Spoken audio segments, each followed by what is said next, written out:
ಒಂದ್ ಕಡೆ ಬಿಜೆಪಿಯವರು ಮೂರು ರಿಪೋರ್ಟ್ ಅನ್ನ ಸಂಗ್ರಹ ಮಾಡಿ ಗೆಲ್ಲೋ ಕಲಿಗಳಿಗಾಗಿ ಹುಡುಕಾಟ ನಡೆಸುತ್ತಿದ್ದಾರೆ. ಇತ್ತ ಕಾಂಗ್ರೆಸ್ ಕೂಡ ಕಸರತ್ತನ್ನು ಮುಂದುವರಿಸಿದೆ. ದೆಹಲಿಯಲ್ಲಿಂದು ಕಾಂಗ್ರೆಸ್ ಸಿಇಸಿ ಸಭೆ ನಡೆದಿದ್ದು 2-3 ದಿನದಲ್ಲಿ ಫಸ್ಟ್ ಲಿಸ್ಟ್ ಅನ್ನ ರಿಲೀಸ್ ಮಾಡುವಂತ ಸಾಧ್ಯತೆ ಇದೆ. ಹಾಗಾದ್ರೆ ಕಾಂಗ್ರೆಸ್ ಪ್ಲಾನ್ಗಳು ಏನು? ಇಲ್ಲಿದೆ ಕೈ ಟಿಕೆಟ್ ಗೇಮ್ನ ಕಂಪ್ಲೀಟ್ ರಿಪೋರ್ಟ್.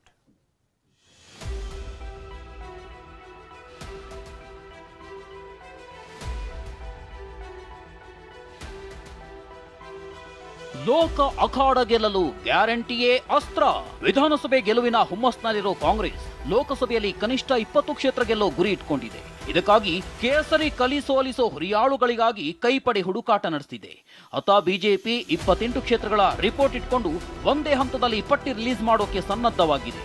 ಹೀಗಾಗಿ ಪ್ರತಿಸ್ಪರ್ಧೆ ಕಾಂಗ್ರೆಸ್ ಕೂಡ ಕನಿಷ್ಠ 14 ಸ್ಥಾನಗಳ ಮೊದಲ ಪಟ್ಟಿ ರಿಲೀಸ್ಗೆ ಸಿದ್ಧತೆ ಮಾಡಿಕೊಳ್ತಿದೆ.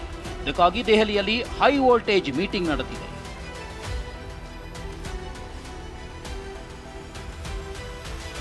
ಲೋಕ ಅಖಾಡ ಗೆಲ್ಲೋ ಕಲಿಗಳಿಗಾಗಿ ಕಾಂಗ್ರೆಸ್ ಹುಡುಕಾಟ.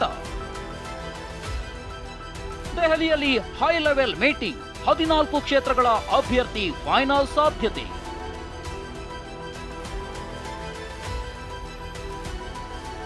ಲೋಕಸಭೆ ಚುನಾವಣೆಗೆ ಮುಹೂರ್ತ ಫಿಕ್ಸ್ ಆಗಲು ದಿನಗಣನೆ ಶುರುವಾಗಿದೆ. ಹೀಗಾಗಿ ಮೂರೂ ಪಕ್ಷದಲ್ಲೂ ಟಿಕೆಟ್ ಹಂಚಿಕೆ ಕಸರತ್ತು ಗರಿಗೆದರಿದೆ. ಬಿಜೆಪಿ ಜೆಡಿಎಸ್ ಮೈತ್ರಿಗೆ ಸೋಲಿನ ರುಚಿ ತೋರಿಸಲು ಪಣ ತೊಟ್ಟಿರೋ ಕಾಂಗ್ರೆಸ್ ತನ್ನ ಅಭ್ಯರ್ಥಿಗಳ ಫೈನಲ್ಗೆ ಕಸರತ್ತು ಮುಂದುವರಿಸಿದೆ. ದೆಹಲಿಯಲ್ಲಿ ಕಾಂಗ್ರೆಸ್ ಚುನಾವಣಾ ಸಮಿತಿ ಸಭೆ ನಡೆಸಿದ್ದು ಒಂದು ಹೆಸರಿರುವ 14 ಕ್ಷೇತ್ರಗಳ ಅಭ್ಯರ್ಥಿ ಬಗ್ಗೆ ಬಹುತೇಕ ಫೈನಲ್ ಆಗುವ ಸಾಧ್ಯತೆ ಇದೆ. ಇವತ್ತನ್ನು ನಮ್ಮ ಚರ್ಚೆ ಮುಗಿಬಹುದು. 28 ಒಂದೇ ಸ್ಟಾರ್ಟಲ್ಲಿ ಮುಗಿಸ್ತೀರಾ ಅಥವಾ ಒಂದೇ ಮಾಡೋಕ್ಕಾಗಲ್ಲ, 2 ರೌಂಡ್ ಅಂತ. ದೆಹಲಿಯಲ್ಲಿ ಹೈ ವೋಲ್ಟೇಜ್ ಮೀಟಿಂಗ್ನಲ್ಲಿ ಡಿಸಿಎಂ ಡಿಕೆ ಶಿವಕುಮಾರ್ ಸೇರಿದಂತೆ ರಾಜ್ಯ ಕಾಂಗ್ರೆಸ್ ನಾಯಕರು ಭೇಟಿಯಾಗಿದ್ದಾರೆ. ಆದರೆ ಇವತ್ತಿನ ಸಭೆಯಲ್ಲಿ ಮುಖ್ಯಮಂತ್ರಿ ಸಿದ್ದರಾಮಯ್ಯ ಭಾಗಿಯಾಗಿಲ್ಲ. ಮಾರ್ಚ್ 9 ಬೆಂಗಳೂರಿನಲ್ಲಿ ಸಭೆ ನಡೆಯಲಿದ್ದು ಅಂದಿನ ಸಭೆಯಲ್ಲೂ ಮತ್ತೊಂದು ಸುತ್ತಿನ ಚರ್ಚೆ ಆಗಲಿದೆ. ಬಳಿಕ ಕಾಂಗ್ರೆಸ್ನ ಮೊದಲ ಪಟ್ಟಿ ರಿಲೀಸ್ ಆಗುವ ಸಾಧ್ಯತೆ ಇದೆ. ಪಟ್ಟಿ ರಿಲೀಸ್ ಬಗ್ಗೆ ಬೀದರ್ನಲ್ಲಿ ಮಾತನಾಡಿರೋ ಸಿಎಂ ಸಿದ್ದರಾಮಯ್ಯ 1-2 ದಿನದಲ್ಲಿ ಪಟ್ಟಿ ಬಿಡುಗಡೆಯಾಗಲಿದೆ ಎಂದಿದ್ದಾರೆ. ಇನ್ನೊಂದು 2-3 ದಿನಗಳಲ್ಲಿ ಆಗ್ತದೆ. ಕ್ಯಾಂಡಿಡೇಟ್ಗಳು ಇವತ್ತು ಸೆಂಟ್ರಲ್ ಎಲೆಕ್ಷನ್ ಕಮಿಟಿ ಇದೆ, ಅಲ್ಲಿ ಚರ್ಚೆ ಆಗ್ಬಹುದು. ಇನ್ನೊಂದು 2-3 ದಿನಗಳಲ್ಲಿ ಆಗುತ್ತೆ. ಕಾಂಗ್ರೆಸ್ ಟಿಕೆಟ್ ಕಗ್ಗಂಟಿದೆ ಎಂದ ಸತೀಶ್ ಜಾರಕಿಹೊಳಿ. ಇನ್ನು ಕಾಂಗ್ರೆಸ್ಗೆ 8 ಕ್ಷೇತ್ರಗಳ ಅಭ್ಯರ್ಥಿ ಆಯ್ಕೆ ಕಗ್ಗಂಟಾಗಿದೆ.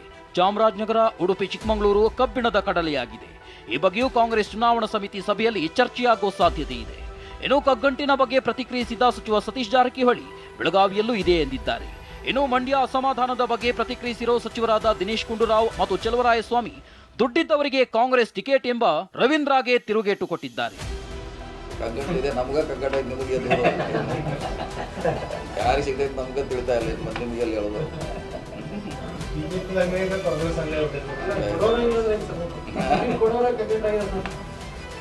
ಅವರು ಅಡಿದಾರ ಕೊಡ್ಲಿಕ್ಕೆ ಇಲ್ಲಿ ನಮ್ಮಲ್ಲಿ ಕಗ್ಗಂಟಾಗಿದೆ. ಜಿಲ್ಲೆ ನಮ್ದು ಲಿಸ್ಟ್ ಯಾಕಂದ್ರೆ ಅಂತಿಮವಾಗಿ ನಾವೆಲ್ಲ ಇನ್ನೊಂದ್ಸಾರಿ ನಿನ್ನೆ ಹೇಳಿದ್ದಾರೆ CM ವಿಷಯ ಅಂತಿಮವಾಗಿ ನಾವು ಚರ್ಚಾಗಿದೆ ಸಾಕಷ್ಟು.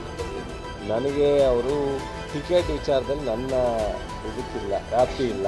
ಟಿಕೆಟ್ ಕೊಡೋರು KPCC ಅಧ್ಯಕ್ಷರು, ಮುಖ್ಯಮಂತ್ರಿಗಳು, AICC ಅಧ್ಯಕ್ಷರು, ರಾಹುಲ್ ಗಾಂಧಿಯವರು, ಸುರ್ಜೇವಾಲಾ, ವೇಣುಗೋಪಾಲ್. ನಾವು ಅವರ ಹೆಸರನ್ನ ನಿಮ್ಮ ಟಿವಿಲಿ 10 ಸಲ ಹೇಳ್ತೇವೆ. ಗಪ್ಪಿದ ಡಾಕ್ಟರ್ ರವಿನೂ ಒಬ್ಬರು ಆಸ್ಪರೆಂಟ್ ಇದ್ದಾರೆ ಅಂತ. ಇನ್ನು ಟಿಕೆಟ್ ಅನೌನ್ಸ್ ಆಗಿದೆ ಮಂಡ್ಯದು. ಮತ್ತೆ ಅವ್ರಿಗೆ ಯಾರು ಗೊತ್ತು ಯಾರು ಕೊಡ್ತಾ ಇದೀವಿ ಅಂತ? ಕೊಟ್ಟರೆ ಅಂತ ಹೇಳಿದ್ರೆ ಅವ್ರಿಗೆ ಯಾರು ಗೊತ್ತು ಯಾರು ಕೊಡ್ತಾ ಇದೀವಿ ಅಂತ.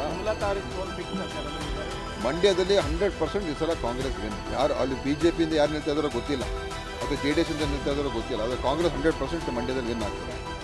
ವಿಧಾನಸಭೆ ಗೆಲುವಿನ ಹುಮ್ಮಸ್ಸು, ಪಂಚ ಗ್ಯಾರಂಟಿಗಳ ಅಸ್ತ್ರ, ತೆರಿಗೆ ಬಾಕಿ ರಾಜ್ಯಕ್ಕೆ ಬಂದಿಲ್ಲ ಎಂಬ ಬ್ರಹ್ಮಾಸ್ತ್ರದೊಂದಿಗೆ ಅಖಾಡಕ್ಕೆ ಇಳಿಯುತ್ತಿರೋ ಕಾಂಗ್ರೆಸ್ ಗೆಲುವಿಗಾಗಿ ಭಾರೀ ತಂತ್ರಗಾರಿಕೆ ಮಾಡ್ತಿದೆ. ಬಿಜೆಪಿ ಜೆಡಿಎಸ್ಗೆ ಸೋಲಿನ ಬರೆ ಹಾಕಲು ಪ್ಲಾನ್ ಮಾಡ್ತಿದೆ. 3 ಪಕ್ಷದಲ್ಲಿ ಗರಿಗೆದರಿರೋ ರಾಜಕೀಯ ಚಟುವಟಿಕೆ ಗಮನಿಸಿದ್ರೆ ಈ ಬಾರಿಯ ಲೋಕ ಅಖಾಡ ಅದೆಷ್ಟರ ಮಟ್ಟಿಗೆ ರಂಗೇರಲಿದೆ ಅನ್ನೋದನ್ನ ಸಾರಿ ಹೇಳ್ತಿದೆ. Bureau report, TV9.